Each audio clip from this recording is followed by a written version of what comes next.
Blog Talk Radio. Paranormal Review Radio.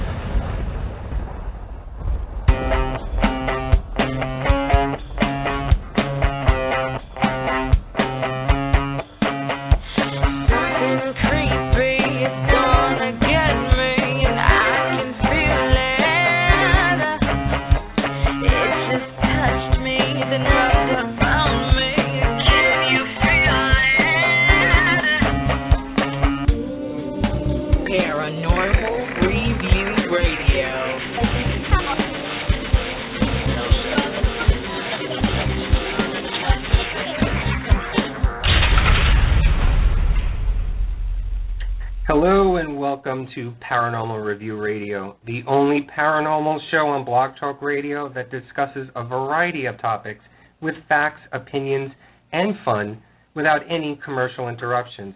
We don't claim to be experts in the field, but rather everyday people who want to learn and express everything paranormal. We bring you theories on both sides of the topic and let you, yes, you, the listener, make up your minds. My name is Anthony Agati, and I'm broadcasting along with Luci Liefried, direct from downtown Chicago at the Witt Hotel. This place is beautiful, and the views from the hotel room are amazing. It's comforting to look at my side here and see my co-host, Luci. Say hello, Luci. Hi, Anthony. Welcome to my hometown of Chicago. I'm so happy you're here. Hi, everyone. We have a great show for you tonight. Our phone lines are open, so give us a call. Our show number is 661-244-9831. You will need that number tonight. Our phone lines are open for the entire show, so please join the conversation. If you don't feel like calling in, our chat room is open, so post your comments, questions, or feel free to discuss with other members. And don't forget, we have a Facebook page, Paranormal Review Radio. Stop by and visit to learn more about tonight's show. Anthony, please introduce tonight's show. We have a great show for you tonight. Not like our other shows are not great, but tonight's show has everything every paranormal enthusiast looks for. Ever since the popular 1970s movie The Exorcist, the intrigue and controversy to the idea of demonic possession has both possessed our minds and religious beliefs and made us question whether or not it exists or it's just a mental illness. Tonight we will review the demonic possession and share Father Gabriel Amorth's thoughts on the subject. Father Amorth is the Roman Catholic exorcist of the Diocese of Rome. We will share our findings regarding the Roman ritual of exorcism, some of the famous exorcists in history, along with their exorcism cases like the true story behind the movies The Exorcist, The Rite, and The Devil Inside. But before we get into all of our research, we would like to introduce a man that has had first-hand encounter with possession and exorcism. Our guest tonight is Bill Scott. Mr. Scott is an author, speaker, and an avid supporter for teens and crisis ministries, and recently has written a book called The Day Satan Called, A True Encounter with Demonic Possession and Exorcism. In the book, Mr. Scott reveals his story of helping a young girl through a spiritual fight with demons, and also one of his own. I would like everyone to join me in welcoming Mr. Bill Scott to the show. Bill, are you there? Hey guys, how you doing? Hi, Bill. Thank you, Bill. We're so happy that you can actually join us tonight. We appreciate you coming on the show. Well, thanks for having me. This is going to be great. So I guess I should start off by asking you, Bill, how did this book come to life? You know, that's a great question because what we're going to talk about tonight actually happened like in 1988. I had no plans on writing a book. I'd share the story with a few close friends here and there, but it was about 3 years ago. My wife was like, okay, tell me the entire story, and let's go through it. And she goes, you need to write a book. And I'm like, really? I mean, you think anybody would really be interested in this? And she goes, I really think so. She said, I think it's a pretty compelling story. So I just sat down and started writing it, and a friend of a friend of a friend actually had some connects as far as publishing, and I was shocked. I mean, I was really shocked when they wanted the book. So it pretty much has taken on a life of its own ever since that day. So for our listeners out there who haven't read the book, can you tell us just a little bit of a synopsis of what your accounts were back in 1988? Yeah, absolutely. The book is basically covering 18 months of dealing with a young lady. I worked at a radio station, and she had called in for help. It was a couple weeks before Halloween, and she was claiming to be 16 and that she was going to actually be sacrificed. And, you know, I didn't know if it was real, not real, but you could tell that the young lady was really in desperate need. At least she thought she was. And it took a few days for us to actually catch up with her, but when we did, it was amazing. I mean, I guess I grew up pretty conservative. I never really thought much about demons or, you know, if any of this even really existed to this extent. And all of a sudden, here's this young lady in front of us, and she was clearly possessed. And, you know, some people are like, Bill, how do you know she's possessed if you grew up conservative and you don't know any of this? I'm just telling you, every hair on your head stands on end. I mean, you know that you're in actually the presence of evil itself. And so we started going back and forth with her. We were praying with her. We were trying to cast out demons to the best we knew how. And again, it's not like I'm a pro at this, nor was I. And long story short, we decided to bring her home.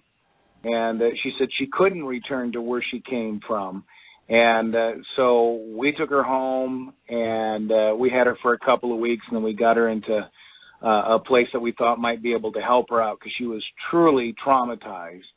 And, you know, I thought after we dropped her off at this place, we were cool, went back home, and we really go through a 3-week period where our house is haunted.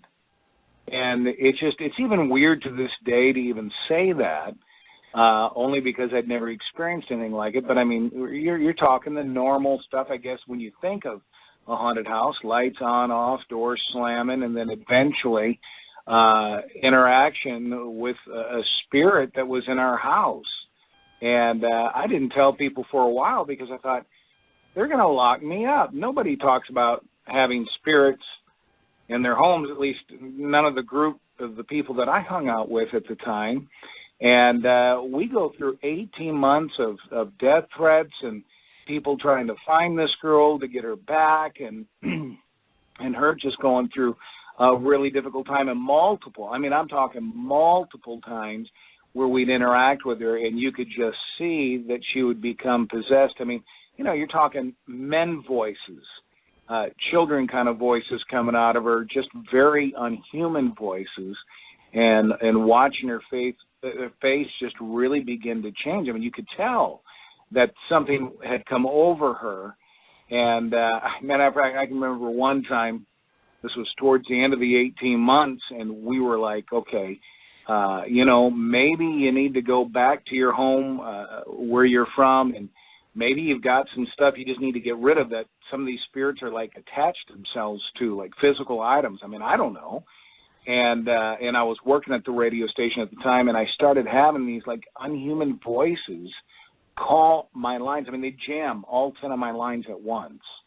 And I'd go from one to the next, and they'd just say, we're still here, we're still here. And then eventually they said, you know, we'll never allow you to make it to her home to get rid of this stuff. And I'm thinking, how do they know this? This is so weird. And I never was, I guess, lighthearted about this stuff.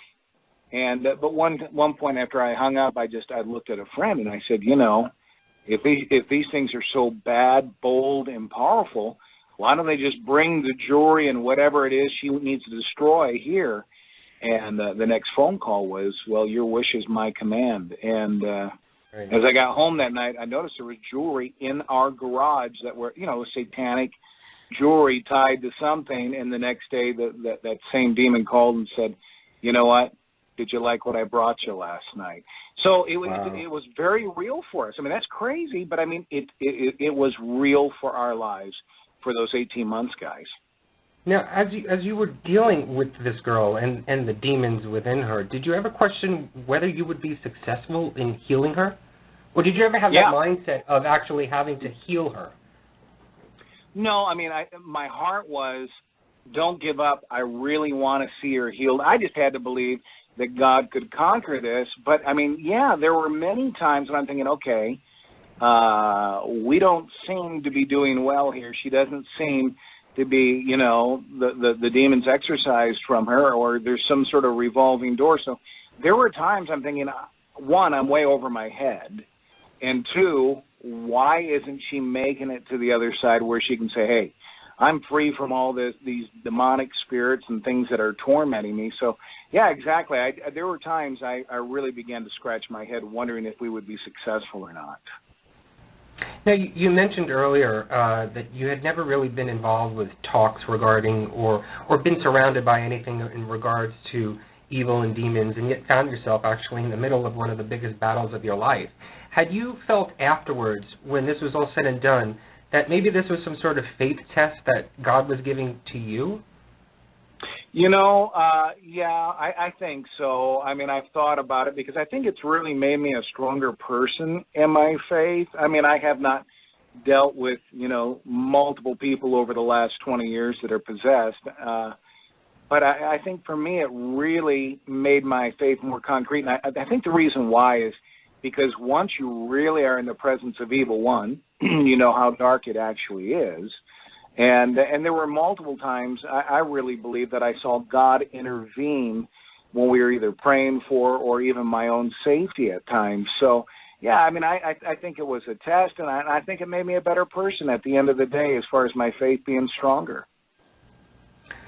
Getting back to when you receive those phone calls at the radio station, what goes through your mind when you actually finally realize that you are actually talking to Satan while speaking to this girl, Luci?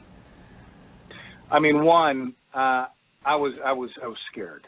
I mean, I had a tape for a long time of some of these conversations, because when you work at a radio station, you record most of the phone calls in case you want to air them back or whatever. And so I did have tapes of interacting with Satan, this demonic spirit, and I don't know how to describe the voice except for unhuman. And so I realized, I thought, okay, this is huge. I mean, I didn't know the ultimate power they had, but it was like you could tell. I mean, it's hard to understand unless you've been in the presence of something like that, but you knew, and I knew that, okay, I need to be very careful here. I don't want to get hurt, and I thought that could be a possibility if I didn't do things right. I mean, some people ask why I kept going. I mean, I just, how do you turn away from somebody that's hurting so bad? And I guess that was the only reason why I went forward. Plus, I think for myself, I had to really believe that good could conquer evil, that God really was in control of this. And so I think that's why I kept pushing forward. But, yeah, I was scared a lot of times, and I think probably saying it this way, had a real respect for what I was dealing with. Does that make sense?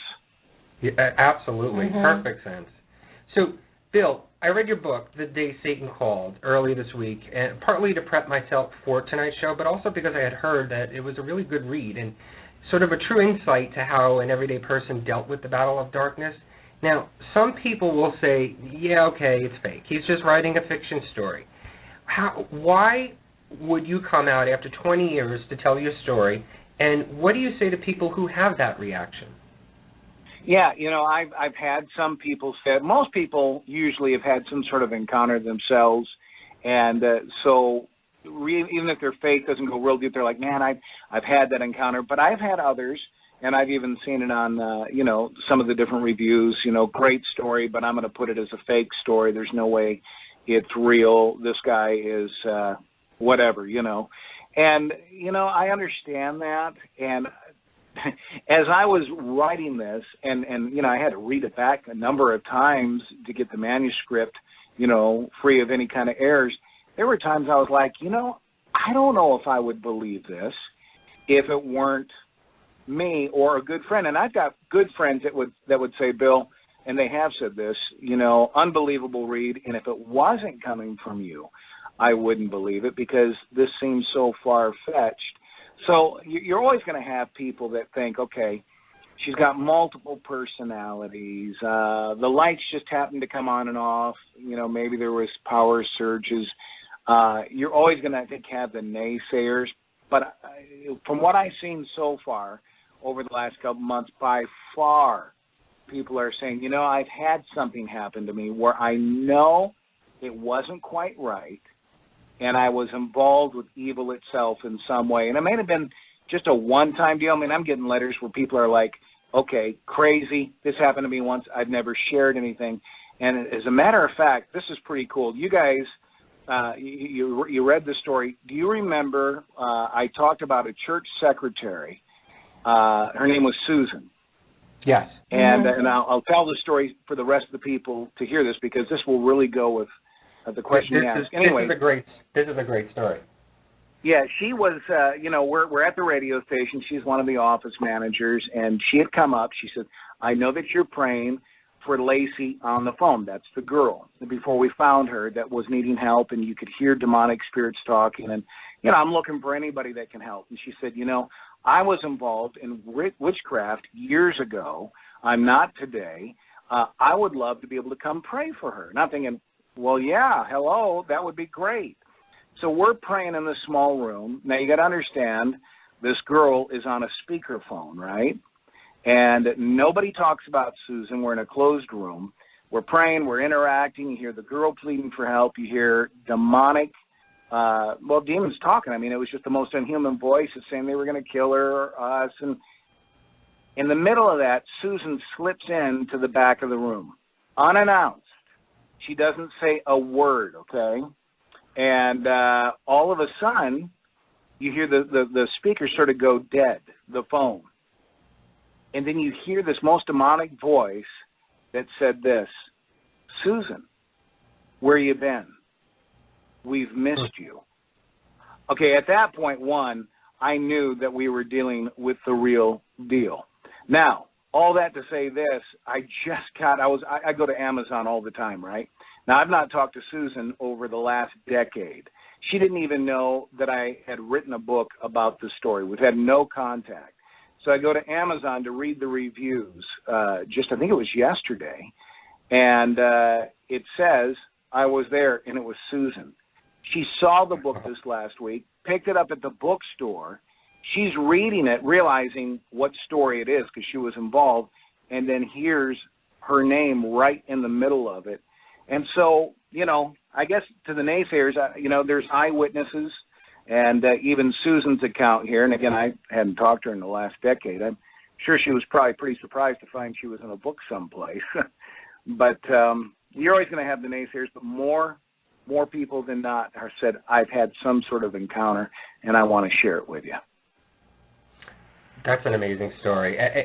If anybody wants to call in, our listeners out there, the number is 661-244-9831. Call in if you've got any questions for us or for Bill or for the topic itself that you just want to elaborate on. Luci? Bill, when you went to the publishers, did you have to convince them that this was a true story? And what was that process like? Yeah, I mean, there wasn't a lot of convincing. They took me out to lunch, and it was an older gentleman that has been in the publishing realm for years. I mean, I didn't know him, but that's what people had told me. And he sat there and looked at me, and I'm like, okay. He's like, I had to see for myself. I said, okay. He said, I had to see if you're crazy. I said, really? He goes, your book scared the hell out of me. And he says, I got to talk to you. So we talked for a while, and he goes, you're not crazy. He says, you and your wife seem to be normal folks, and he says, I get it. He says, I definitely want to see this published. And I was like, wow, that's really amazing. And then, and going through the process, even with the publisher, we had to go back to the young lady that I helped, and she signed off. And it was a pretty intense, sign off, just saying, these are the things we're talking about, the interaction that you had with Bill.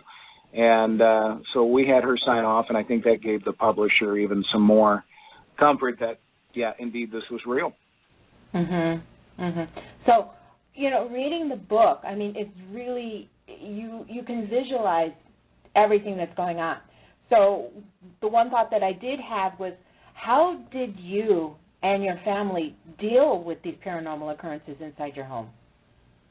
You know, it was, I won't lie, it was rough. I mean, the first 3 weeks that I talk about in the book, we're freaked out. I mean, you'd lay in bed, and honestly, you would begin to feel a heavy presence. And I knew something was going to happen every time before it did. I mean, you could just feel that something was in the home. It was just my wife and I living there. That's when the bathroom light would turn on, or things would start hitting us while we laid in bed, or doors would open and close. And finally, when we saw the spirit walking down our hallway at the end, I mean, I'm telling you, that freaked me out. There were times in the middle of the night we left our home because I didn't know how to get these things to leave. And, you can only go for sleep for so long. So it was very stressful. And towards the end of the book, we just refused to deal with anything with this lady in our home. We would always go up to our church or some other place.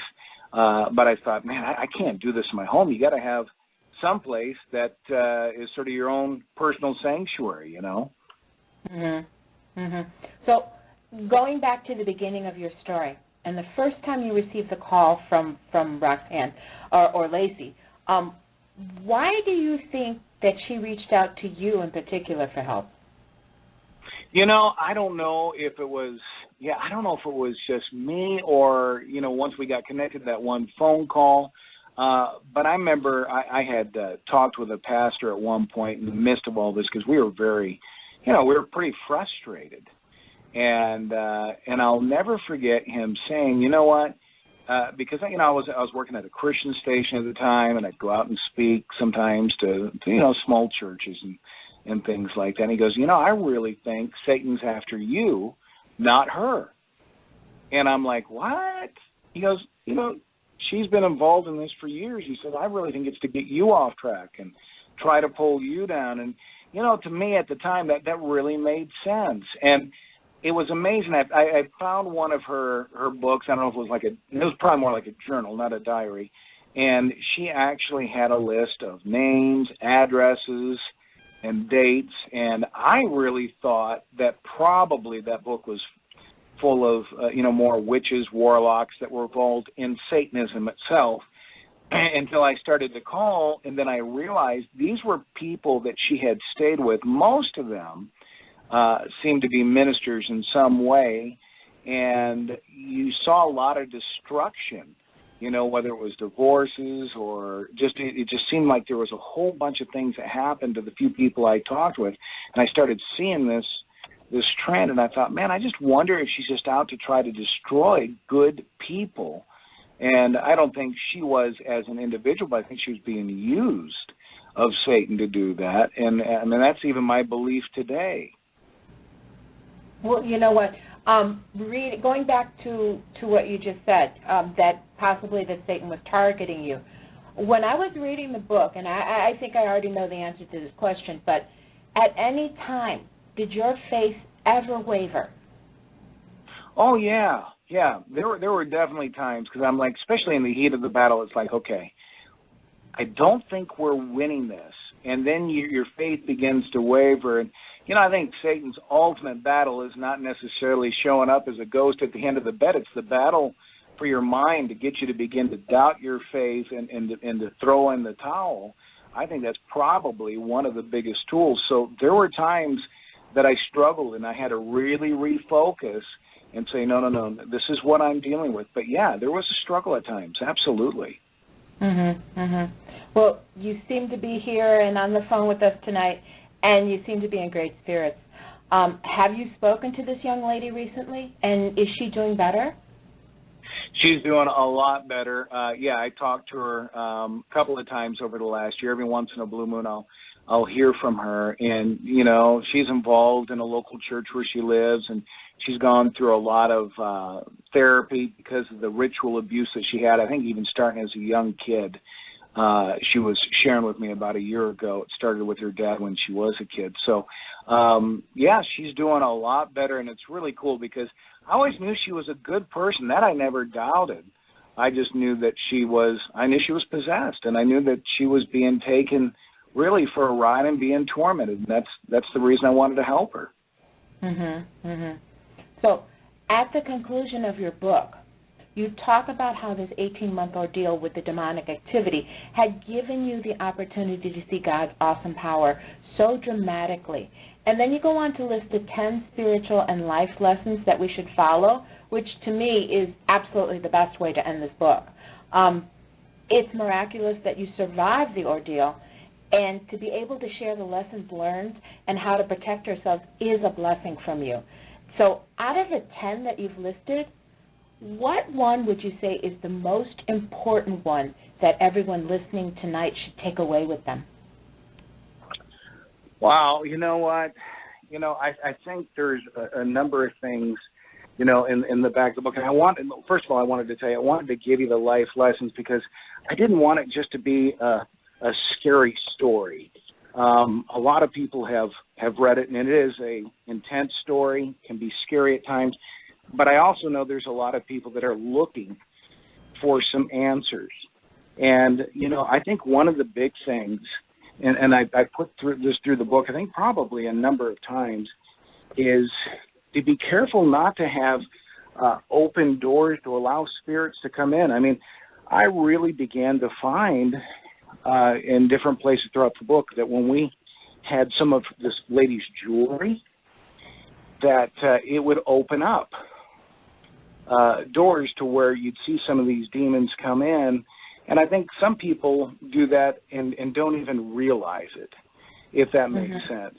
And they're trying to figure out, okay, why? I mean, I had somebody the other day say, I know that I am having a demon in my home where we're having some of the same things you did, and they were looking around to find if there was anything demonic in the midst of it. So I think open doors is probably one of the biggest things to make sure you're not allowing some of these demons in, because they're very real. And I'm sure you guys hear from all sorts of people that have had some sort of interaction with them.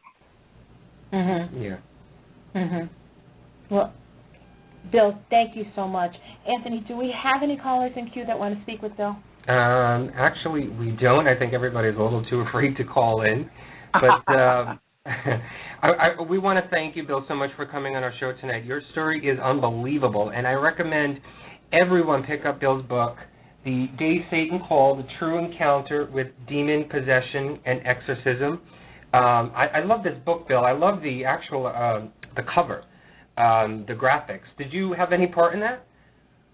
I didn't have a lot. I'm sort of an edgy kind of guy, and I was sort of hoping that it would be an edgy cover. And when they sent it over, I was like, "Holy Toledo!"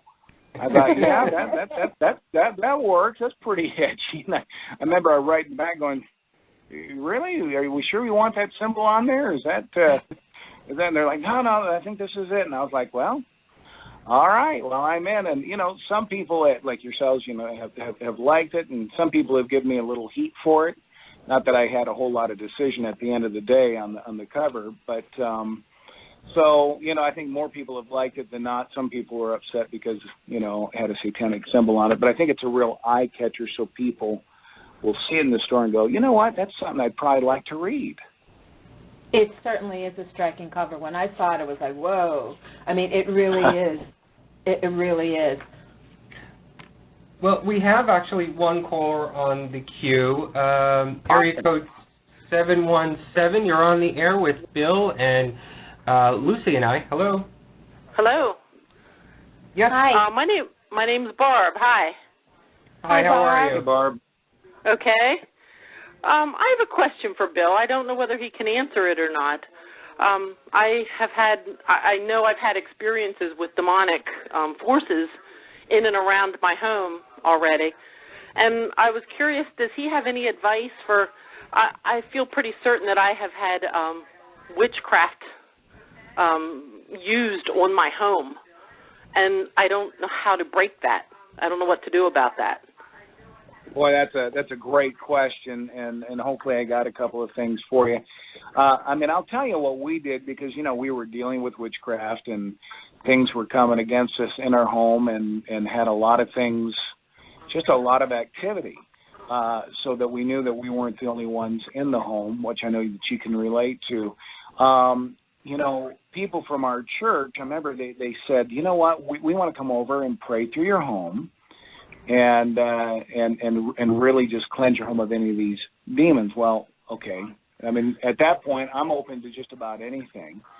I didn't quite know what that meant, but I'm like, very cool. I mean, if you can get rid of this, that would be great. And they're like, well, you know, God talks about us being able to live in peace. And I thought, very cool. Well, come on over. And, you know, it was a very simple process. What they did, it was a real learning curve for me. But they just, you know, they said, hey, you know, we just want to, they said, we want to anoint your home with oil. They just basically took whatever oil they had, Crisco or whatever. All it was a symbol for the blood of Christ. And they just walked through the home, and they would, you know, put a cross at the top of the door of a window, or just and step into a room and say, you know, Satan, we command you to leave, or any kind of a demon that's in here, in Jesus' name. And it was amazing. Once they walked through the home, the relief we could feel. Now, at the beginning, we did this a couple of times and felt great, but then the demons later that night would come back. It always seemed to be at night for whatever reason. That's what's happened to me. Okay, see, same kind of deal. But here's what happened in that 3-week process when the house was so haunted. Finally, I had mentioned in the book, and on this interview too, that we had saw something in the home. I mean, it wasn't something you feel. It wasn't just doors open and closing. I mean, we actually saw something standing in our hallway. And I'll never forget saying, I mean, all to me, it was just I mean, the black, I don't know, like just cloud of something, but you could tell it was a spirit. I mean, you know, people asked what it looked like. It just didn't. It was black. That's the only way to describe it. And I said, you know, in Jesus' name, why can you be in my home? And they said, I'm an invited guest. And I thought, well, you know, that's, first of all, something you don't want to hear, that you're an invited guest. And I said, in Jesus' name, you tell me how. And it says, have you not looked underneath her bed, meaning the girl that had stayed with us? And when I did, I found a lot of satanic, and she had her witch's robe from when she would do whatever they would do. And, you know, there was jewelry and just stuff like that you could tell was purely satanic. And we took it out and got rid of it. And once we did that, the home went back to normal. And that's not to say that you've got stuff in your home. I mean, I don't know. I'm just telling you what happened to us, and hopefully some of what I'm sharing will go, oh. And so I've prayed a couple of times even since then, you know, Lord, if there's something in this house that doesn't need to be here, show me. Well, what is it? Because I don't want it in here. I don't want any demons coming into my home.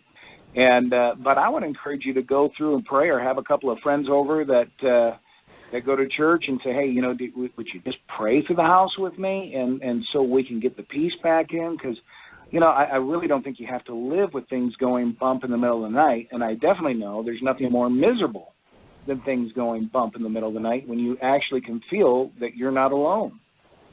Well, part of the problem for me is I know not only have I had spirits here, I know that, and I have been in spiritual warfare enough. I mean, like over the decade. This has been over a decade. But I know they have done witchcraft on my home, and I don't know what to do about that. I've anointed the doorways and the windows, and I had done that just before I read it in your book, prior to. There's people have, like, I brought a priest in here. Believe it or not, he guided me towards being on the right track, even though I'm not Catholic. Sure. But I don't know how to break the spells that evidently have been used here. And at times it waxes and wanes. It's not continual, although there have been periods of time where it felt that way. Yeah. I don't know what. Well, I've searched for anything that shouldn't be here. Yeah, I would encourage you to do two things. You know, and some people listening to this might think it's weird, and that's cool, you know, think it's weird. But this is just what I've done in the past. I've even gone outside and just walked around my property and just saying, Lord, would you please protect this? This is my property, and I've done it that in fighting. And then I would encourage you, and I think I listed this in the book, but Neil Anderson has 2 books out, Victory Over the Darkness and Bondage. I've read it. Yep, Did you read I've read that? it.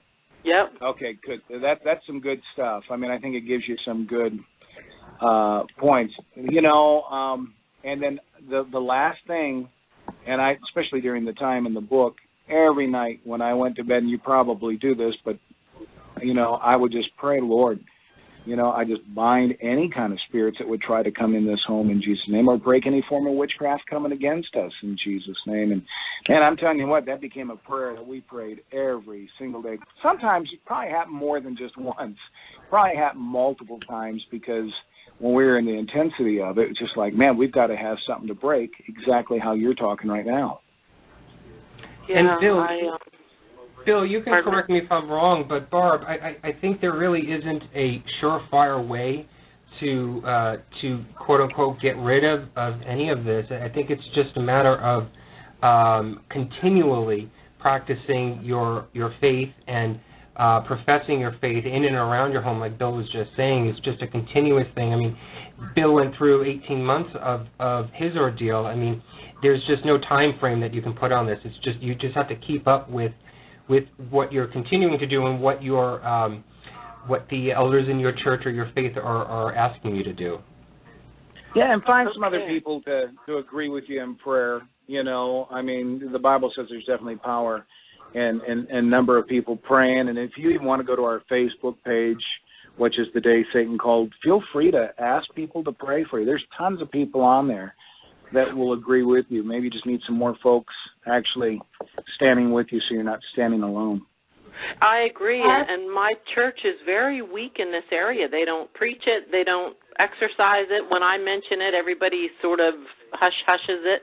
They just don't want to be involved in that sort of thing, and I do feel very alone in it often. I don't know who to go to, even for prayer support. Well, definitely come to our Facebook page, if you would, because we'll definitely be a good community for you. I will, and I thank you for your advice. You're more than welcome. Thank you, Barbara. Have a good evening. You too. Good night. We actually have another call, Bill, if you don't mind. Oh, I don't mind. Okay, this is area code 408. This is Coastal California. Hello, you're on the air with Bill, Luci, and Anthony. Hi, you guys. How you doing? Hi. Great. What's your question? I just had a question for you guys. I know you guys have done extensive research, yourself, hands-on in the field of research, and I just had a question about, I don't know, I feel you guys can take this seriously. My dad grew up in Puerto Rico with a seance every Friday, just like that's, I guess, how their culture was. My mom is a psychic, and I feel some of their things have been sent down to me, some of their abilities, and I don't particularly like it. And have you guys ever learned anything to kind of ward off even maybe perception, to not let those things around? I've done tons of things my whole life to have that stuff not be around, and it always finds a way to get to me and my family. Yeah, that totally makes sense. I hear what you're saying, and you know, even when you read the Bible, it talks about the sins or the curse of generations going on to kids, stuff like that. But it also talks about us being able to break that. The first caller, I was telling her about the Neil Anderson book, Victory Over the Darkness, and you can find it on Amazon. I would really encourage you to read that. It's very, it'll just lead you through all the questions that you're asking, how to put that behind you, or to be able to cut that off so it doesn't follow you. It's a phenomenal book, and it's sort of more of a how-to book. It's not a crazy book. It really, I don't know, when I first read it, I thought, wow, this is truly amazing. It's Neil Anderson, and the name of the book is Victory Over the Darkness, and you'll find it on Amazon. I don't know if it has it on Kindle, but they definitely have it on paper book. But I would encourage you to read that. I think you'll find a lot of the answers you're looking for so that you can actually put that behind you and things aren't following you into the future. All right. That sounds great. I'll definitely check that out. I've spent 10 years not paying attention to any of that type of stuff at all. And I had my first daughter. I would find lighters in her cribs. I would find safety pins in her cribs, thumbtacks, just something picking on her. And even she's 4 years old now, and she still tells me there's something that picks on me. She will not sleep in her bed. And I'm a paranoid dad, so her bed's 2 feet from me. And every night she gets up and tells me, my bed doesn't work. I want to sleep with you. And I've ignored it for so long, but I'm not going to let it affect my children. Yeah, good answer. I don't think you're crazy. I believe you. And honestly, I think the Victory Over the Darkness book will really help you out. You know, my book's more of a story. It's got some life lessons, but that is even a how-to additional to put things in the past. And I think it'll just be revolutionary for you, to be honest. I do have a question. Have you reached out to, like maybe a priest or maybe some kind of church or anything like that in order to help you or maybe to deal with it?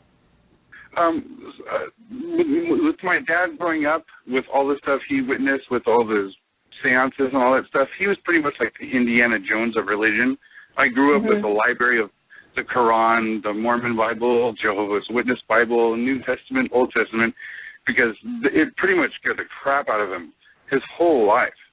It scared him. So I reached out to a few people, and I had actually one preacher sit down with me and calculate from Earth's population to when, I guess, God cast the 144,000 bad angels to Earth and equaled out how many bad spirits would affect people today and stuff like that. But that's pretty much as far as I get. I can't. Nobody takes anything I say seriously. I mean, I have one friend. We're like doppelgangers. We have the same initials. We were brought up with the same religion. The same thing happens to him, and he's the only person I can talk to about it. And it's a big circle. So like there's no one who takes it serious, pretty much. So. Well, I take it serious. You know, in talking with you, I totally believe you. And it's tough to reach out. I mean, there's some churches that are definitely proactive in this area, probably more so than not, though, unfortunately. I would encourage anybody in your position not only to read the Day Satan Called, because there are some good life lessons in it, but the Neil Anderson book, The Victory Over Darkness, because a lot of people won't address what he's addressing, and I think you can have peace in your home, and your kids don't have to grow up with this. And man, kudos to you for taking being proactive on this. Thank you, sir, very much. I mean, I totally believe that it's real. Listen, I mean, I called it before, but I had to hang up because I was so intrigued on what you were saying. But I mean, even to stubbing your toe, to running out of toothpaste that day, those type of entities will work at you every angle they can, just to make your day bad, to make you weak, to make them more accessible to you. And I just really don't want that for my kids. Yeah. Well, good for you, man. Go pick up that book. I think you'll find a world of relief in what you read. Thank you very much. Thank you. Thank you for calling, darling. God bless you. No problem. Thank you guys for doing what you do. Like I said, this has been a part of my life, my whole life, and I've met one person in 30 years who takes this serious. And every time I listen to you guys' show, you guys ask the questions I would ask. You take it very serious, and it's very informative and helpful, no matter the subject. Thank you. Thank you so much. Thanks for calling in. No problem. You guys have a good night. All right. Good night. Good night. Well, thank you, Bill, so much for coming on. The book, again, is called The Day Satan Called, A True Encounter with Demonic Possession and Exorcism. I highly recommend this book. I recommend everybody go out there, pick this up, read it. It is a great read. But one thing I caution is read this with the lights on, not off. Bill, can you tell our listeners where they can go to purchase your book, and if there's anything else that you wanted to inform everyone about? Sure. The book's on Amazon. Either, it's Kindle, it's Nook, it's iBooks, as well as paperback and audio. So you can pretty much find it anywhere online, as well as in bookstores. I know Walmart's been carrying it, and just the typical bookstores. So that's available. And, yeah, feel free to come join us on On the Facebook page, we're always updating different things and hopefully encouraging folks, and that's just simply The Day Satan Called. And, we just want to encourage folks, because I think, like we even found out with a couple of those calls, it's amazing how many people have things going on. They just don't know who to talk to about it, because most don't take it serious. And it's amazing that even those in the church, that they say 40% that even go to church don't even believe Satan is real. So it is hard to find the right people to listen. And I think what your book does is sort of give that comfort to folks who, like you were just saying, who feel as though that they're alone in this fight or this battle with whatever they're dealing with. That at least this book gives them a sense of comfort that there's somebody else out there that has gone through this and has lived through it and has defeated it, and maybe I can learn from them. And so again, this book is wonderful, and we appreciate and thank you so much for coming on the show and for writing this book. I actually hope that this book becomes a movie, because I think it's full of great little vignettes of what had gone on through those 18 months of your story, Bill. Bill, thank you for sharing your message with us. Well, thank you, guys. I appreciate what you do, and thanks for taking time to have me on tonight. Great. Thank you so much, Bill. Thank you. Bye-bye. Bye-bye. Bye-bye. Wow. Wow. That was great. That was great. I mean, the book is really amazing. If you have not read it, if you've ever been curious about something to get a perspective from someone who's actually inside what's happening, the visuals in this book are really amazing. And it does make you think. It does make you look at good and evil and what it can do. I mean, when I was mentioning to Bill that I love the cover and the graphics on the book, I took this book out again this morning when I was traveling here to Chicago, and the people on the plane were, giving me a little, I mean, it's got this huge symbol on the front of it, and the fire, and I liked having people give those second looks. Well, I looked at the cover and I'm like, oh no, it's another Ozzy Osbourne CD. Well, go ahead, Luci. You want to take over? Yeah, you know what? Actually, let's get into the meat of what the show's about tonight, and let's talk about possession. What is possession? Well, possession is when Satan enters and takes over the physical and mental capabilities of a victim. However, the soul will remain free. Satan acts through the victim without the victim's consent. Thus, the victim is morally blameless. Satan does not act alone when he possesses an individual. He works side by side with many evil spirits, such as spirits of lust, hate, destruction, suicide, revenge, anger, anxiety, desperation, death, torment, etc.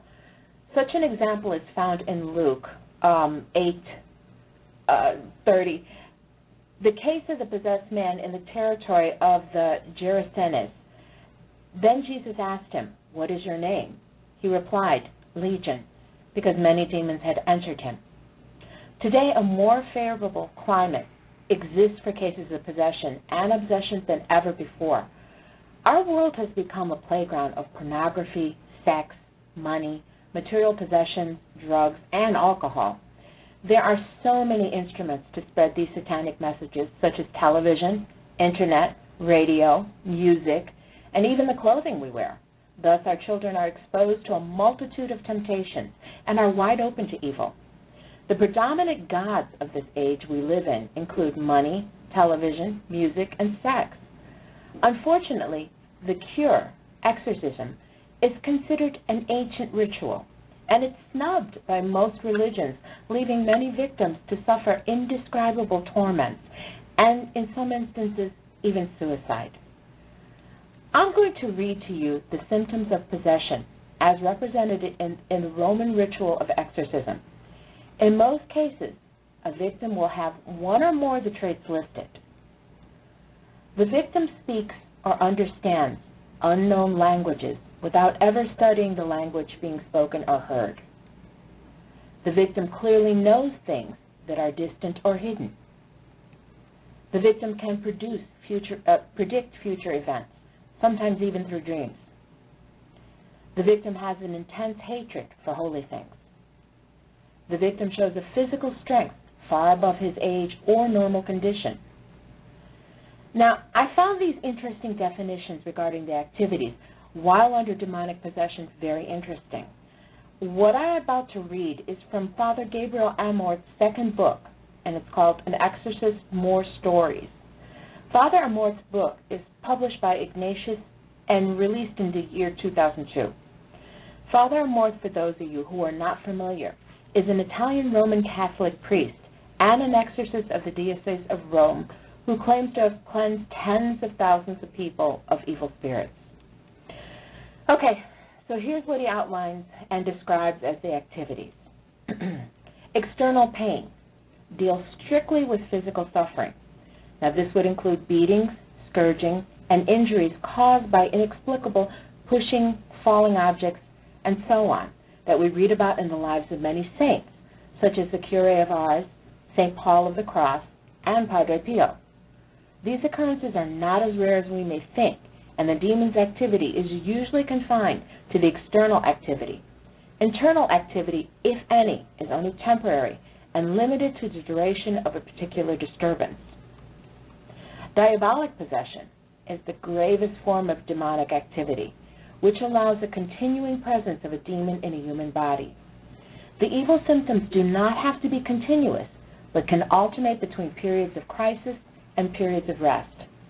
Possession implies intervals of temporary suspension of mental, intellectual, affective, and volatile faculties. Symptoms can include the knowledge of languages unknown to the victim, superhuman strength, the ability to know the occult or someone else's thoughts. Typically, there is an aversion to anything sacred, often in conjunction with blasphemy. There are also frauds who pose as demonic. Therefore, we need to be extremely wary. Diabolic oppression is ransom discomfort. We must remember that symptoms and gravity differ greatly case by case. This oppression can strike health, job, affections, relationships with others, and so on. Its symptoms include unexplainable rages and a tendency to complete isolation. Oppression can affect both individual and groups, and even very large groups. Diabolic obsession causes almost a split personality. Our will remains free, but it is oppressed by obsessive thoughts. The victim experiences thoughts that may be rationally absurd, but of such a nature that he is unable to free himself. The obsessed person lives in a perpetual state of prostration with persistent temptations to suicide. We must be aware that the temptation to commit suicide is also present in diabolic possession and diabolic oppression. Diabolic infestation. Now, in this case, the malefic activity is directed towards places, such as houses, office, stores, fields, or objects, such as cars, pillows, mattresses, even dolls, and then animals. So therefore, it only indirectly affects man. Origin tells us that the early Christians resorted to exorcisms in these situations. Diabolic subjugation. The term indicates a voluntary pact, implicit or explicit, with Satan, by which we submit to the lordship of the demon. There are also involuntary times with the evil one. These cases fall into preceding categories, especially with the most severe, possession. So how does someone become possessed? You know, Luci and I found Father Amorth's book interesting, and I also wanted to share his thoughts on how one becomes possessed. Father Amorth explains that there are 4 principal causes that may cause one to fall victim to these evils. The first one is pure divine permission. Clearly, nothing happens without divine permission, but God never wills evil, suffering, or temptation. He gave us freedom and allows the existence of evil, but knows how to turn it into good. When he gives the demon his permission to torment us, he does so to strengthen us in virtue, as in the biblical example of Job, as well as of many blessed and saints. We must keep in mind that diabolical harassment in itself has nothing to do with the state of grace of its victims. The second is subject to a curse. Here, too, the victim is innocent, but there is a culpability on the part of whoever casts and or commissions the curse. By the word curse, I mean the intention of harming others through demonic intervention. This can be achieved in many ways: malefice or spell, binding, evil eye, malediction, and so on. The matter is serious, but we need to be on guard against misconceptions. By their nature, curses lend themselves to all sorts of abuses, especially when we consider the current escalation in the number of frauds, suggestions, manias, and more. Grave hardening of sin. Judas Iscariot is the classical gospel example. The many individuals who abandon themselves to sexual perversions, violence, and drugs fall into this group. The heinous crime of abortion aggravates the situation. Its terrible repercussions is clearly seen during the exorcism, because to liberate a victim who is guilty of abortion usually requires a very long period of time. Due to the current devastation of the family and the laxity of morals, the repercussions that stem from the scourge of abortion are much more common than in the past. When we take all of these factors into account, we can understand why the number of individuals stricken by evil ailments has multiplied. And fourth, proximity to evil places or persons. This includes attending spiritualistic session, dabbling in magic, or consulting magicians, witch doctors, and some card readers. Hint, hint, Luci.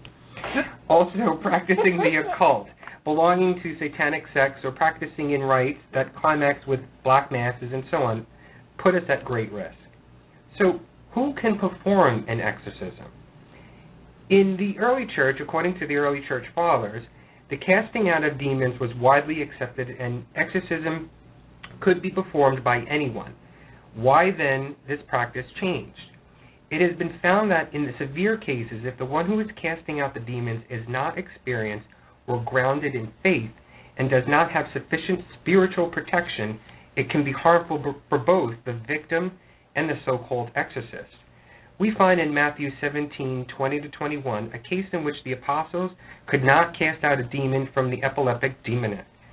Jesus rebuked them for not being prepared and told them only through prayer and fasting could this demon be cast out. Before the Vatican II, the exorcism prayer was part of the baptismal rite. Why? In these days of early church, there were so many pagans coming into the church. Part of the long preparation for these pagans coming into the church was exorcism on Holy Saturday before Easter. Around the 3rd century, Pope Cornelius was the first to make the exorcist a minor code. He announced that an exorcist could be a priest, deacon, or in the subdiaconate. The minor order of exorcism has since been dropped by Pope Paul VI in 1972. He did not believe there was a need and it was obsolete. An exorcism is a sacramental by which the Church asks publicly and authoritatively, in the name of Jesus Christ, that a person or object be protected against the power of the evil one and withdrawn from his dominion. The canon pertains to solemn exorcism, observing the rite of exorcism of the Roman ritual, not to the simply exorcism that are a part of the rite of Christian initiation of adults or the baptism of infants. Okay. So now that we've covered how a person may become possessed, what do you do now? Well, the Roman Catholic Church has rarely done exorcism until around the 1900s due to the media and articles surrounding this practice. In 1614, the Church had created a set of ritual instructions on who and how an exorcism should be performed. Since then, it has been modified a few times. The 21 ritual instructions are very precise and detailed, even down to what a priest must do if and when the physical evil spirit is thrown up by the victim. It's pretty amazing. Anthony, do you want to join me in reading the ritual? Yeah, this is going to be interesting. Okay. The following are the 21 ritual instructions as put forth by the Roman Catholic Church. Number 1, the priest who, with the particular and explicit permission of his bishop, is about to exorcise those tormented by evil spirit, must have the necessary piety, prudence, and personal integrity. He should perform this most heroic work humbly and courageously, not relying on his own strength, but on the power of God.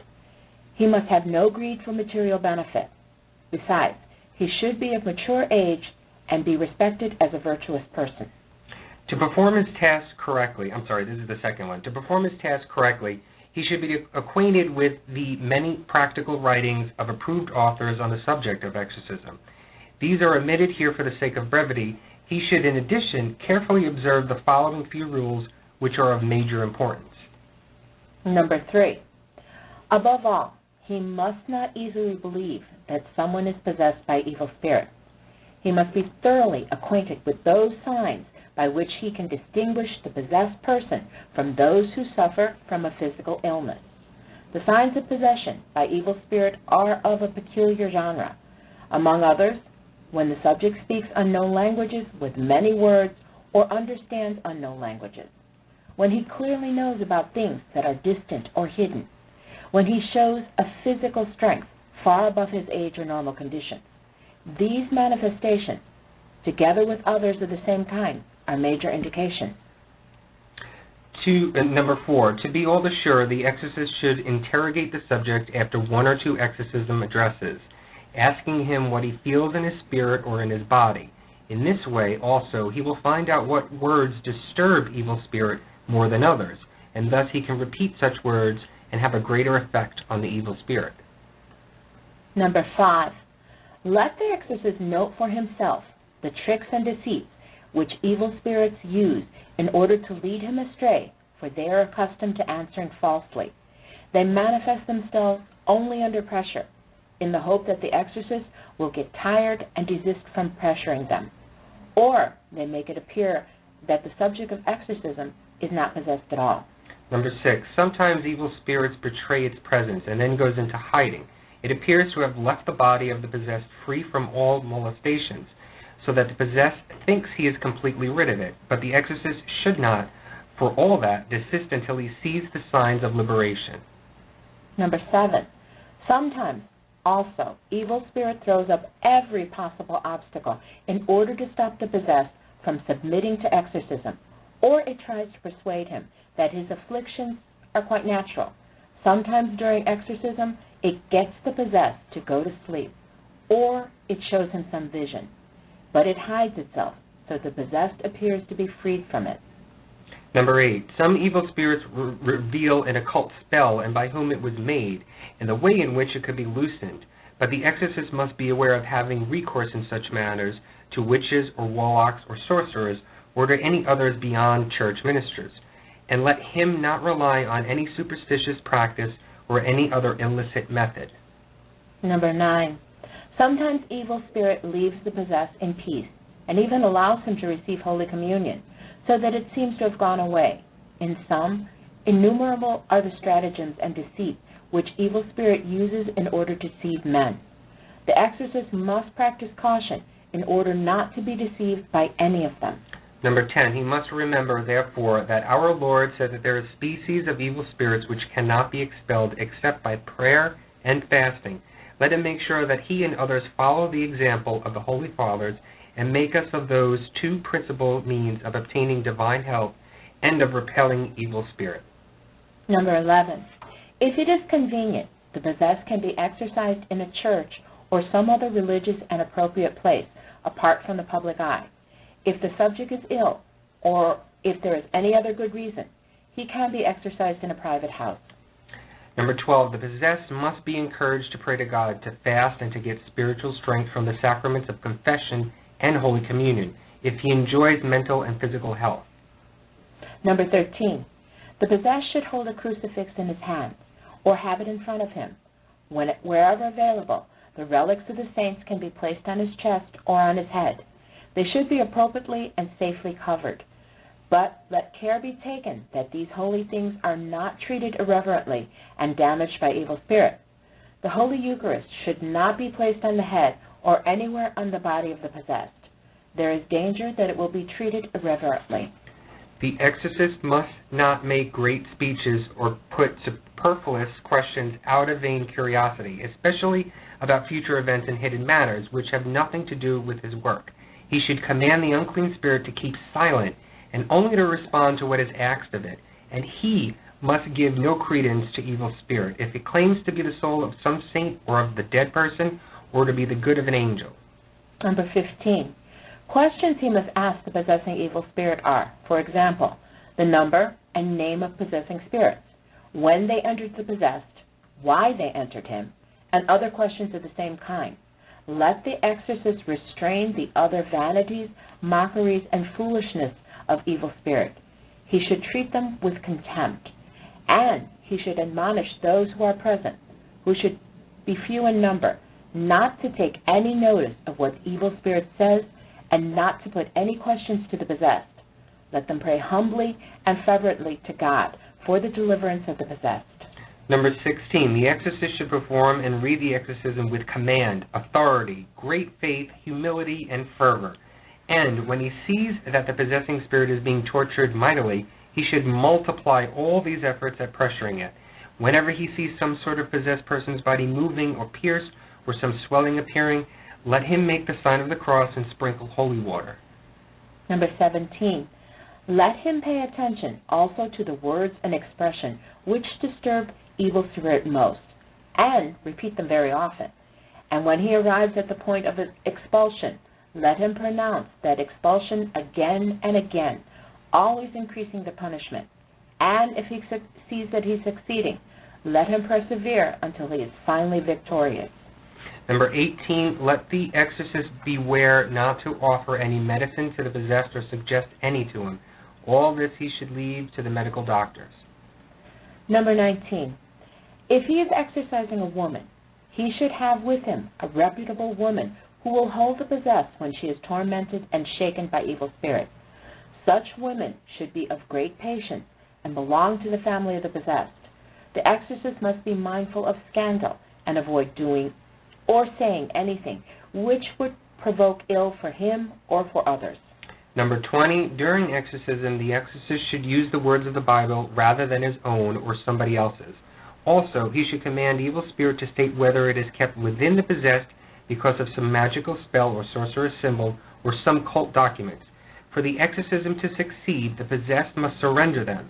If he has swallowed something like that, he will vomit it up. If it is outside his body in some place or other, evil spirit must tell the exorcist where it is. When the exorcist finds it, he must burn it. Number 21.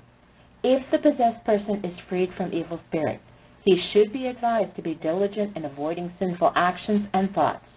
If he does not, he could give evil spirit a fresh occasion for returning and possessing him. In that case, he would be in a much worse condition than before. You know, I like number 17 that says keep repeating the words that agitate and anger the evil spirit until the point of exercise. Anthony, do I do that to you? Yeah, sometimes you do. I mean, are you trying to exercise me, or am I the one being exercised out? I'm not sure. Yeah. Huh? I'm kidding. Yeah. You know, I think. Anyway, you know that exorcism is not only in the Catholic faith. There are other religions that deal with exorcism and demon possession. Now, I'm going to review 5 religious beliefs regarding exorcisms and possession. The first one is Islam. Exorcism in Islam signifies ridding the human body of jinn possession. Christians would be familiar with the term demonic possession by means of using hala, permissible means. The hala means centered on ruqya, and it essentially involves reciting the Quran in the presence of the possessed person. There are hadith which claim that Muhammad did perform exorcisms, ridding human beings from suffering from jinn possession. And the use of ruqya is not confined to getting rid of jinn, but also to heal other ailments. Now, here's a bit of background.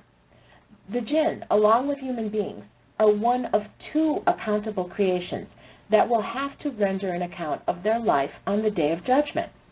Now, like human beings, they will either be successful or doomed in hell in the hereafter, based on their deeds in their worldly lives. Therefore, just as in the case of human beings, there are good jinn who follow the right path, and then there are evil jinn who commit sins. Possessing a human being is an evil act, and jinn who engage in this behavior are committing a wrong. Jinn have also different religions, just like human beings, Jews, Christian, Muslims. Just as a Jewish, Christian, or Muslim human may commit sin, so may a Jewish, Christian, or Muslim jinn possess a human being. In fact, Satan, Shaitan in Arabic, also known as the devil, Beelzebub, in Arabic, Aziel, is a jinn who refused to follow God's order and prostrate to Adam. He was arrogant and felt that he was created from the fire, which is the material for the origin of jinn, and Adam was created from clay. He did not want to prostrate before Adam as he was commanded. For this arrogance and sin of his, he became an outcast and asked God to give him a respite until the day of judgment. His request was granted, and so began the age-old, ancient, and eternal enmity between Satan and human beings. Now, while Adam and Hawa, which in English is Eve, repented for falling into Satan's temptations from taste from the forbidden tree, Satan continues to try to corrupt humans with his sneaky whisperings and will do so until the last day. Some human beings bent on evil forge alliances with evil jinns, and therefore you have things like witchcraft, black magic. As an extension of this corruption and unnatural alliance, some people resort to haram, forbidden, means to get rid of jinn. For example, a person suffering from jinn possession may end up going to a healer who may use means other than the permissible ruya. Hinduism. Beliefs and practices pertaining to the practice of exorcism are predominantly connected with the ancient Dravidians in the south. Of the four Vedas, the holy books of the Hindus, the Arthra Veda is said to contain secrets relating to magic and medicine. Many of the spells described in this book are for casting out demons and evil spirits.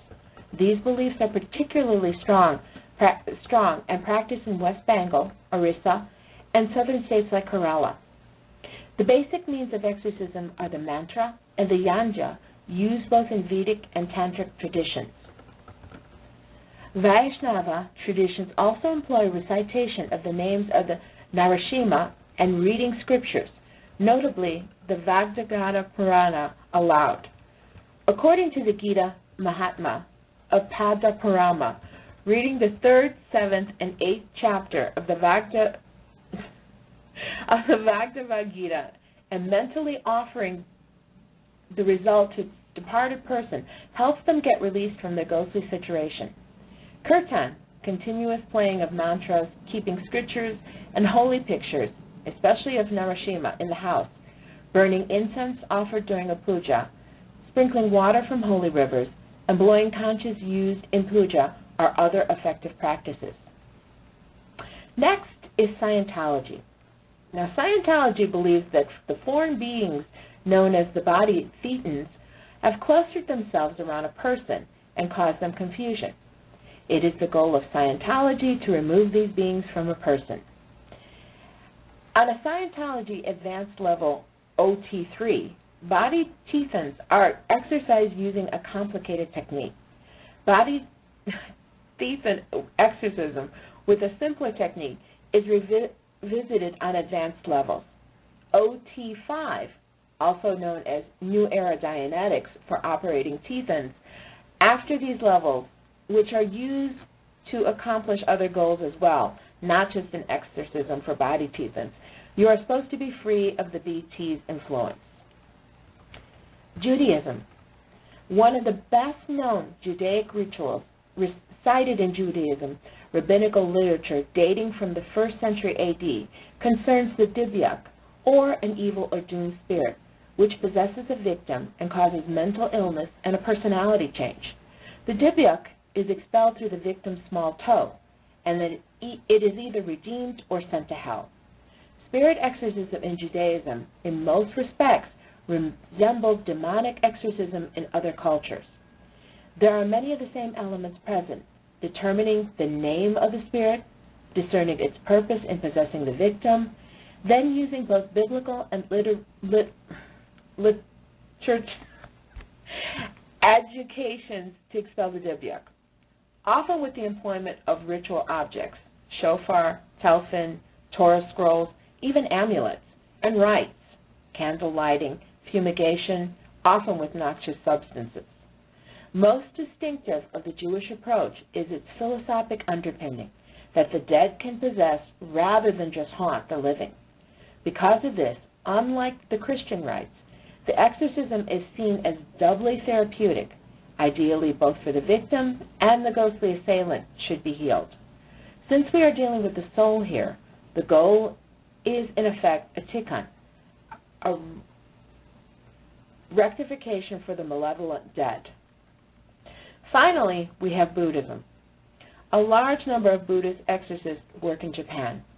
A Buddhist exorcism is performed by a temple's chief priest and his assistant, reading an appropriate sutra, which are the scriptures of Buddhism, and burning a special incense. The priest also carries a shajuko, a wooden staff with metal rings threaded onto it, creating an unearthly sound to scare evil spirits away. In some Buddhist traditions, spirits are driven out of a person's body by causing physical discomfort, such as fasting, bathing in extremely cold water, or slapping the skin of the possessed person.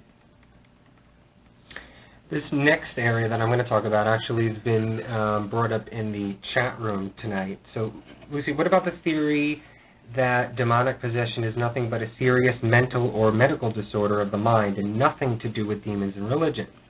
There are several instances where psychological factors can be signs of demonic possession. The psychological signs of a potential possession include a number of symptoms that can often be confused with legitimate signs of mental disorders and illnesses.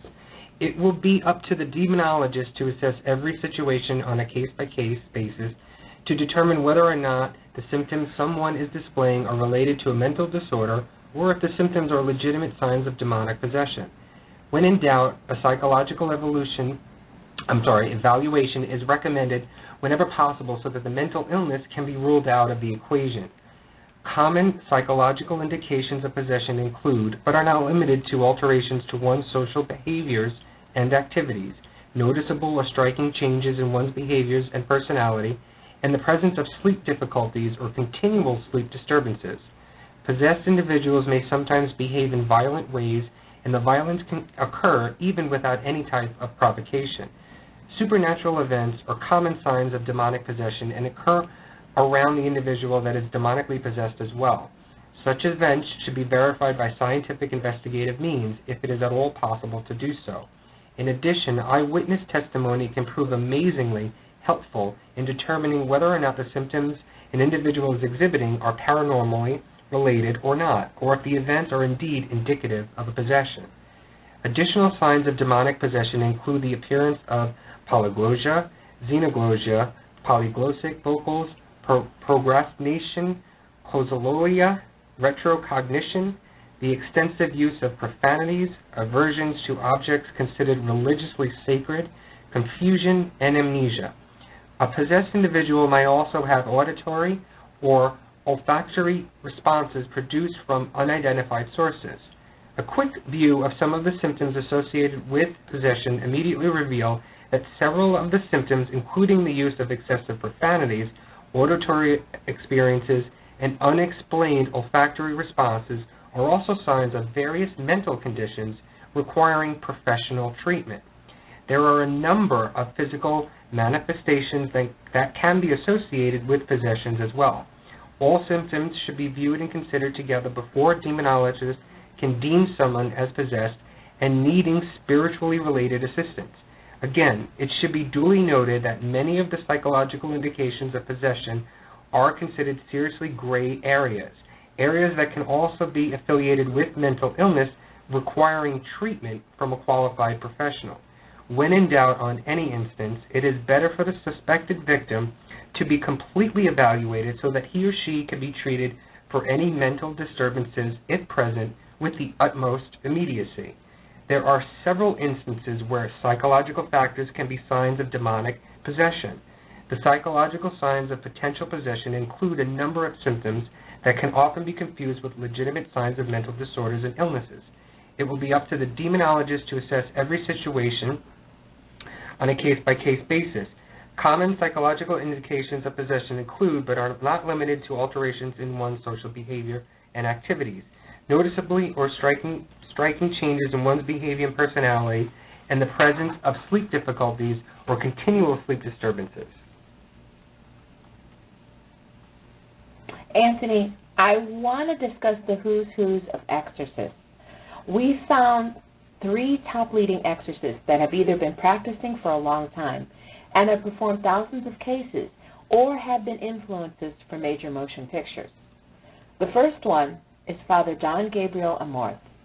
Father Gabriel Amorth is an exorcist of the Diocese of Rome and the president of honor of the Association of Exorcists that he founded in 1990, and of which he was president until the year 2000.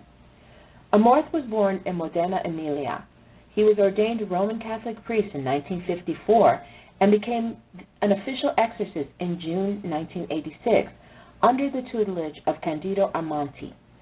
In October of 2000, he said he had performed over 50,000 exorcisms, which ranged from a few minutes to several hours in length, meaning that he averaged close to 10 exorcisms a day during his career up to the year 2000. In March 2010, he claimed that that number had increased to 70,000. He has also been quoted as saying that the senior officials of the Nazi Party were actively involved in Satanism, and that both Adolf Hitler and Joseph Stalin were possessed. Now, he attributes the number of exorcisms performed to his opinion that people have lost the faith, and superstition, magic, Satanism, or Ouija boards have taken its place, which then open all the doors to the presence of demons. He said that the new rite of exorcism is a farce, an incredible obstacle that is likely to prevent us from acting against demons. He observes that the new exorcism rite forbids exorcisms on people who have been reportedly subjected to evil spells. Father Amorth explained, absurd. Evil spells are by far the most frequent cases of possession and evil procured through demons. At least 90% of cases.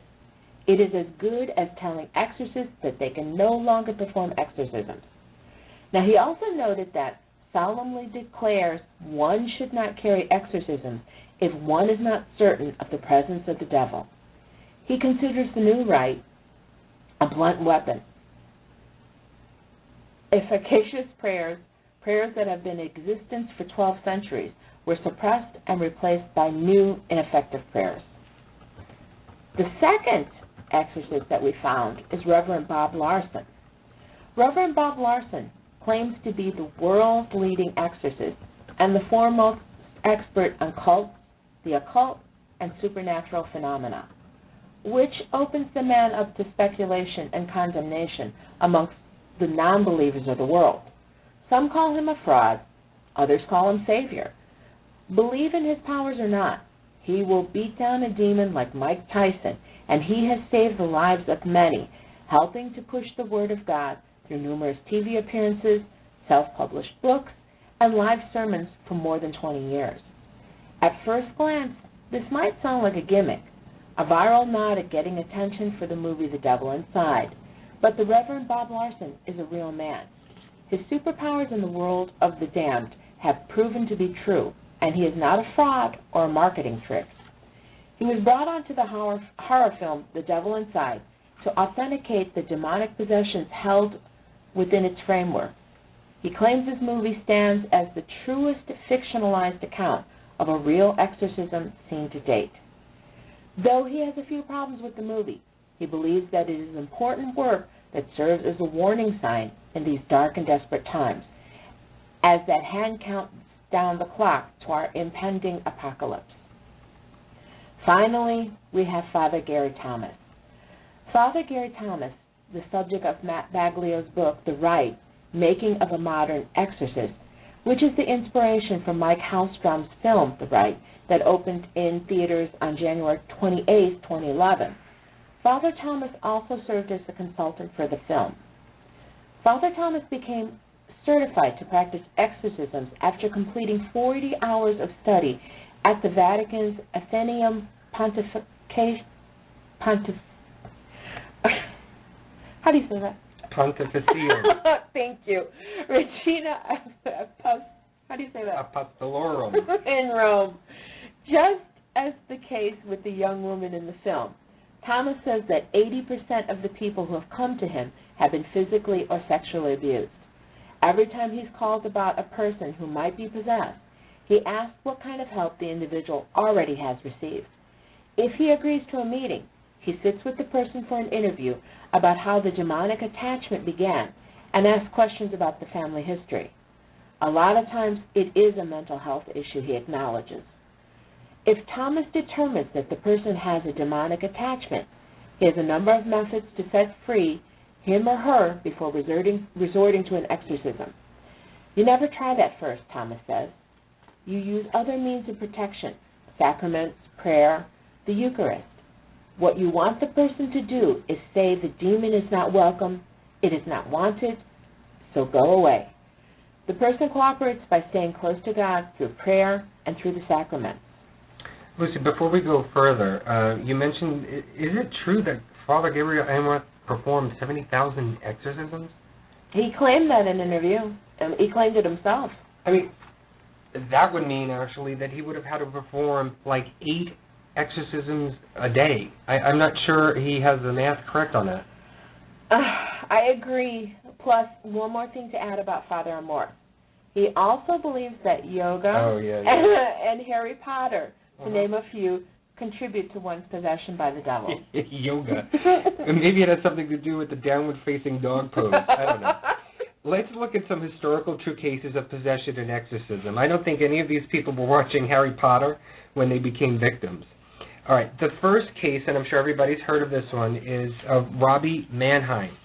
It's a case of demonic possession that was taking place in nearby Mount Rainier, Maryland. The possessed was a 14-year-old boy called Robbie Mannheim, or John Hoffman, depending on your source, who lived with his family at 3210 Bunker Hill Road, Mount Rainier, Maryland. It is said by Thomas B. Allen, author of the 1993 book Possessed, that Robbie had a good relationship with his aunt, who was a self-professed medium, and that they regularly used a Ouija board to contact spirits on the other side. On the 15th of January, 1949, unexplainable events such as footsteps in the walls, strange scratching noises, and drum beats would occasionally baffle the family. But this was only the beginning.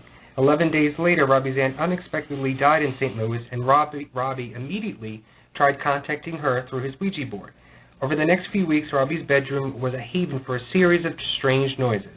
But on Thursday, the 17th of February, Robbie spent the evening at the house of the family's local minister, and what Reverend Luther Miles Schultz witnessed that night would force him to recommend a Catholic priest to the family. The Reverend witnessed Robbie's bed violently shaking and the unaided movement of the heavy armchair and the mattress that Robbie slept on. Between the 27th of February and March 4th, in the control of Father Hughes, Robbie underwent an exorcism at Georgetown Hospital, where he brutally attacked Father Hughes with a bed spring. The manifestations did not end there. Branding would amazingly appear on the boy's skin in red welts. The words Saturday, Lewis, and 3.5 weeks randomly scratched themselves onto his body. Is anybody hearing anything familiar in this story? While these occurrences were underway, Father Raymond Bishop and Father William Boderin were investigating the possibilities of demonic possession. The Mannheims were conducting private seances and claiming that it was indeed Robbie's aunt who was inhabiting his body. Finally, on Wednesday, March 16th, Father Boderin conducted an exorcism in the home of Robbie's uncle in St. Louis. During the ceremony, more branding and welts would appear on Robbie's back, including the words spite and hell. Robbie would also spit accurately into the faces of the priest. He would mime masturbation, and he would constantly taunt the priest about the sexual relations of priests and nuns. He even spouted out phrases in Latin, a language that he had never known or studied. Having failed to have Robbie put away in the mental asylum, Robbie was returned to his hometown, where he was put into a secure mental ward. The exorcism was continued here on Easter Sunday, where probably the most brutal attack took place. During this exorcism, the word exit appeared on Robbie's chest, with an arrow pointing down to his penis. When this had finally formed, Robbie threw a powerful blow to Father Boderin's genitals. Following these attacks, Father Bishop accounted that Robbie spoke the voice of the devil during the exorcism, that Robbie's physical appearance had become sinister, and that when the exorcism was being performed, the room unnaturally dropped in temperature. There, on Monday, April 18th at 11 p.m., during the 30th exorcism, Robbie jumped up to his feet and yelled, "Satan, Satan, I am Saint Michael, and I command you, Satan, the other evil spirits to leave this body in the name of Dominus. Immediately, now, now, now." Robbie then endured the most violent spasm, yet until the disturbances suddenly stopped, he looked up at the priest and said, "He's gone." Does that story sound familiar to anybody? Sounds really familiar. Lucy, what's that movie? The Exorcist. This story, Robbie Mannheim, the movie The Exorcist was based on this boy. I think it's really interesting to read about his story based on what you already know about the movie The Exorcist. I think his story is actually even more frightening than the movie The Exorcist. And Lucy, who has actually created a movie about the boy, the possessed? The Booth Brothers. The Booth Brothers, that's right. The Booth Brothers actually, I think they did it already, right? The Haunted Boy. The Haunted Boy. I think everybody should actually go out or I think it's on YouTube, right? Or is it? I'm not sure. I know you can see clips of it, but I don't know if the whole thing is on there. Well, Google it. I think you guys will find that interesting. Okay, so we have the infamous case of Anneliese Michel. Anneliese Michel was born on September 21st, 1952 in Liebling, Bavaria, West Germany, to a strict Catholic family. When she was 16, she suffered a severe convulsion and was diagnosed as having epilepsy. Soon she began hallucinating while praying. In 1973, she suffered from depression and began to hear voices telling her that she was damned and that she would rot in hell. She was admitted to a psychiatric hospital where her depression became worse. She blamed it on demonic possession. Anneliese became intolerant of sacred places and objects such as the crucifix, and she attributed it to her own demonic possession. Through the course of religious rites that she underwent, she was prescribed antipsychotic drugs. Anneliese claims that she saw a devil face and that the medicine that she was being prescribed for seizure would not help. She continued to insist that her illness was a result of demonic possession and appealed to the church to perform an exorcism on her. Anneliese went on a pilgrimage to San Damiano with a good friend of the family, Thea Hine, who had regularly organized such pilgrimages to holy places, not officially recognized by the church. Because Anneliese was unable to walk past a crucifix and refused to drink the water of a holy spring, her escort concluded that she was suffering from demonic possession. 67 exorcism sessions, 1 or 2 each week, lasting up to 4 hours, were performed over 10 months in 1975 and 1976. At some point, Anneliese began talking increasingly about dying to atone for the wayward youth of the day and the apostolic priests of the modern church, and refused to eat. At her own request, doctors were no longer being consulted. On July 1st, 1976, Anneliese died in her sleep. The autopsy report stated that her cause of death was malnutrition and dehydration from almost a year of semi-starvation while the rites of exorcism were performed. She weighed 68 pounds. Does everyone know Mother Teresa was exorcised? She was hospitalized at age 87, near the end of her life, suffering from heart problems. She was sick and unable to sleep. During the day she appeared rested, but at night she began to pull her IVs from her arms and to struggle and become agitated, in what Western medicine would call sundowner syndrome, a mood disorder associated with early dementia. Other methods to quiet her and ease her insomnia didn't work, so stronger solutions were needed. The Archbishop of Calcutta, Henry de Souza, said he asked a priest, a holy man of Calcutta, to perform an exorcism so Mother Teresa could sleep. The Archbishop himself had been hospitalized at the time at the same facility and shared the same doctor as Mother Teresa and thought an exorcism would help. If demons were disturbing her sleep, he wanted to drive them from her. After the exorcism, Mother Teresa slept like a baby. De Souza said De Souza knew what the many leaders know, that sleep in itself is vital for healing and for health. Now, forget the sensationalism of an exorcism. Forget the debate over whether or not there are demons or if possession is possible. Focus instead on what De Souza wanted from his prayer. He simply wanted, he said, to help her sleep. He was in good company. In the Old Testament, Kings 19:5-18, the prophet Elijah flees from Jezebel, fearful of her threat to kill him for condemning her priests. God directs him to a juniper tree where an angel brings him food and water, and Elijah is told to refresh himself, eat, and then sleep, because he has a long journey ahead of him. In the Quran, a similar story is told about Elijah. In Native American tradition, sleep also plays a critical role in finding a solution to problems and stress. Both Native Americans and South American traditions refer back to the sleep tree, a story handed down from the Amazon rainforest. In it, both animals and man find healing and solutions through a deep sleep. Throughout history and in all faiths around the world, the solution to many pressing problems is simply to sleep. The next one is a special one, both to Anthony and I. It is the Bobby Mackey's case of Carl Lawson. The most celebrated case of possession at Bobby Mackey's is Carl Lawson, who lived upstairs above the nightclub as a caretaker for the club. Lawson, one of the main subjects of Hensley's book, claims to have been attacked by several resident spirits and actually possessed by some of them as well, including Alonzo Walling. A supposedly successful exorcism of Lawson and the entire building took place at Bobby Mackey's on August 8, 1991. It was performed by the Reverend Glenn Coe and witnessed by Hensley, who also caught it all on videotape. Wanda Kay, who is the tour guide and DJ at Bobby Mackey's and also a good friend of our show, recently announced that Carl had passed away. His wishes were to have his ashes stored at Bobby Mackey's, and Wanda is making his wish come true, as odd as it may seem.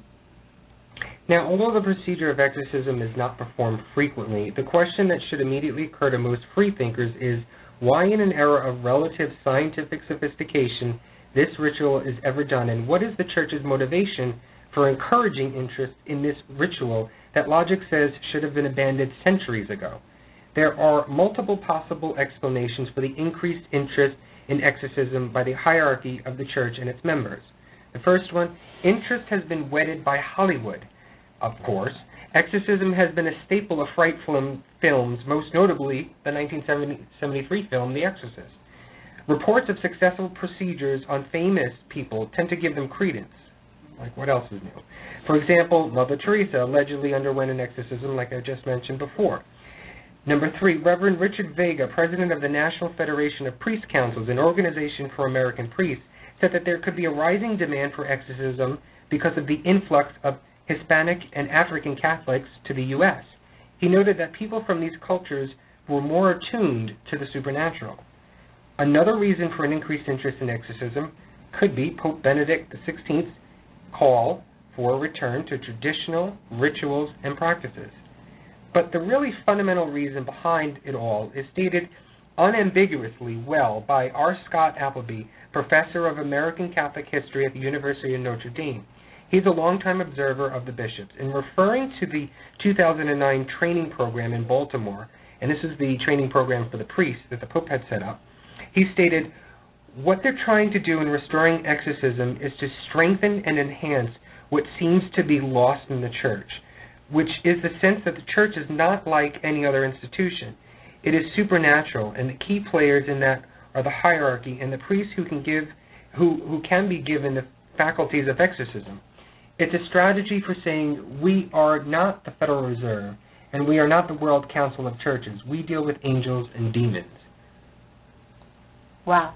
I mean, I think that the point is true. I think, it seems as though the Church is sort of backing up the idea that, exorcism is real and demons are real. I mean, I've been seeing it more and more in coming out of the mouths of a lot of folks or priests and members of the ministry in the Church that, they're talking about this more and that they're accepting of it more. And I think it's a way for them to get more folks to come back to the Church, because when you think you're exorcised or you think you need an exorcism, you think you're possessed, you want to go to the Church. That's what you're searching for. So I think that's a valid point that he made there. Well, you really took the thought right out of my head again. But I mean, with all the preponderance of everything that is supposedly evil, TV, movies, music, and I really almost even hate to say this, but it's almost like a way for the church to capitalize on it and bring people back. True, but you know what? I kind of commend them for it. I don't condemn them for trying to get folks to come back to the church, because they're trying to do good. But if the way in which they're doing it, I think is correct. I think they're not going above and beyond. They're not going against their beliefs in the faith of the church. I think they're just sort of, for lack of a better term, sort of getting on the bandwagon of everybody else that's sort of capitalizing on it. But for them, it's not so much money, it's more of bringing the faith back to their home.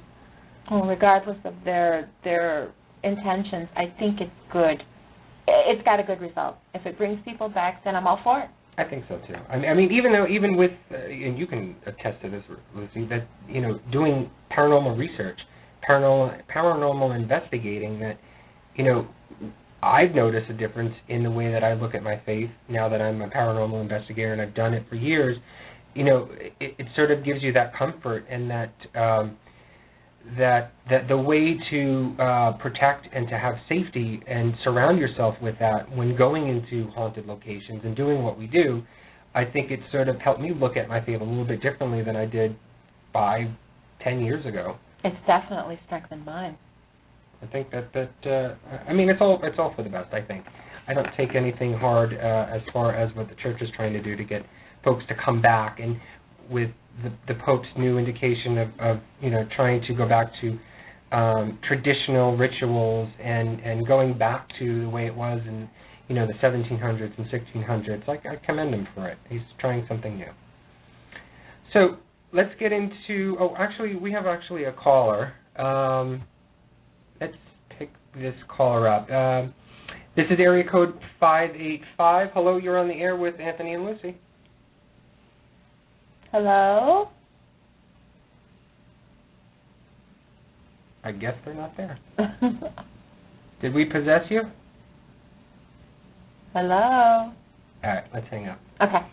All right, why don't we get to news? Luci, what do you got? Okay. My story, actually, we just talked about the whole thing, is from the column Caffeinated Politics, and it was published on February 6th, and information was released that week that mentions Father Gabriel Amorth and his book. Now, Father Amorth is the exorcist of the Diocese of Rome, as we said before.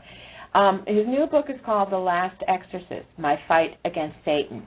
Now, in this new book, new information was brought forth, and in it he gave an account of how he and 2 assistants brought a pair of possessed men to one of the Pope's weekly audiences in St. Peter's Square in 2009. Father Amorth claims that the mere presence of the Pope cured the men of their affliction. As the Pope approached the men, they began to behave strangely. The men were only identified by the names Marco and Giovanni. The men began to tremble and their teeth chattered. When one of the men were asked to control himself, he answered in a voice that was not his own, and he said, "I am not Giovanni." As soon as the Pope stepped down from his Pope-mobile, the men flung themselves onto the ground. They banged their heads on the ground as the Swiss guard watched, but they didn't do anything. The men laid on the floor wailing and howling, slobbering and working themselves into a frenzy. The Pope watched from a distance and raised his hand, and he blessed the men. The bodies of the 2 men jolted and were thrown 3 meters back. The men stopped howling and began to cry uncontrollably. Wow. Well, I've got one story, and it comes from the Telegraph from the United Kingdom, and it's titled, Chinese Ghost Bride Sold Twice into Marriage. A woman in China was sold twice into marriage within days, despite both she and the grooms being dead. The woman from China, Hebei province, near Beijing, died over the Lunar Year holiday, according to the Global Times, but her family decided to sell her for a ghost marriage, a superstition that sees dead bachelors married off so they can wander the afterlife together. Despite Mao Zedong's attempting to stamp out the practice after he and the Communist Party came to power in 1949, the black market for corpse brides continues to thrive today. In this case, the family sold their dead daughter receiving 35,000 yuan, where a spirit wedding was conducted. The 2 were then buried together. Grave robbers, however, dug up the bride's body and were caught by police marrying her off to a dead bachelor in another town for 30,000 yuan, it was claimed.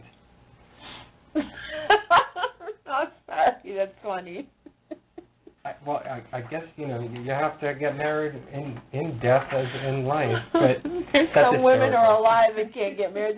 She's dead and she got married twice.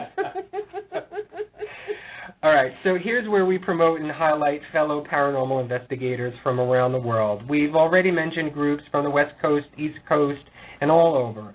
So why hasn't your group been mentioned on our show? What are you waiting for? Just send us an email at paranormalreviewradio@yahoo.com with my promo in the subject line. Be sure to include your group's names, all the names of your members, and any interesting facts about your group or your group's investigations. We love giving back to the paranormal community and hope this helps get your group and your mission out in the public for everyone to notice. Well, Luci, I guess it was actually a slow week with paranormal groups, but because I don't have one to promote, but we were contacted by Franklin, and forgive me if I'm saying your name wrong, Franklin Strachan. I hope I'm saying that name right. Franklin has directed and produced a movie called Ghost Hunted. The film is about a group of paranormal investigators who specialize in urban haunting. They enter a basement in Brooklyn whose poltergeist proves too much for them. Franklin wanted me to let you all know that they're starting to raise funds for private screenings in the location where the movie was actually filmed, and it's actually said to be haunted. He hopes to even get paranormal investigators to investigate the police. You can check out his production company, Cypher Productions, and also see a trailer for the film. Just log on to www.cypher, that's CYPHER, productions.com/Ghost Hunted the Movie. We'll actually put a link up on our Facebook page for those of you. Donate or contact Franklin for more details. Can I do the fan of the week now? Absolutely. Okay. Our fan of the week this week actually comes from our Twitter page. And this person has been listening to us and promoting us from the beginning. And we would like to honor Mateo, who is also known as Drekface on Twitter, as our fan of the week. Thank you for being a fan. Thank you for promoting us. And thank you for listening. He actually was tweeting our show, the very first, I think it was the very first show or the second show. He constantly was tweeting it, and he always sends us notes and let us know that he appreciates how we are more serious than a lot of the radio shows out there, that we take the topic of paranormal very seriously, and he appreciates it because I guess he's not finding that elsewhere on the air or anywhere else. So we thank you, Mateo, and we're going to have his picture up on Facebook, I believe, tonight or tomorrow morning. So everyone just congratulate him, send him a note. We're going to put up his, I think his Twitter account, right? Also? Yeah. We'll put it up his Twitter account so you all guys have it, and it's just a little promotion for him as well, and so get his name out there. So thank you all out there, and thank you, Mateo. Well, I guess that's it for tonight. This show has been very special because we're both here in Chicago. I hope I didn't giggle too much. It has been fun. I actually said that I think you were possessed tonight. I really think you were possessed No, tonight. I wasn't. Yeah, somebody said your evil laugh. See? At least they agree with me. Well, Anthony, I was going to thank you for everything that you do for the show. And I was going to tell you how amazing you are. Of course. But I want to thank everybody for listening tonight. Stop by our show page and leave your questions, your comments, your ideas for the show. We love hearing from you. And, this is your show. So you don't want to miss next week's show. We're going to review the subject of near-death experiences. And I actually think I had one tonight during this show. Or you will. I'll tell you later. But on that note, I want to say have a paranormal week, everybody. Good night. Good night, everybody. Paranormal Review Radio.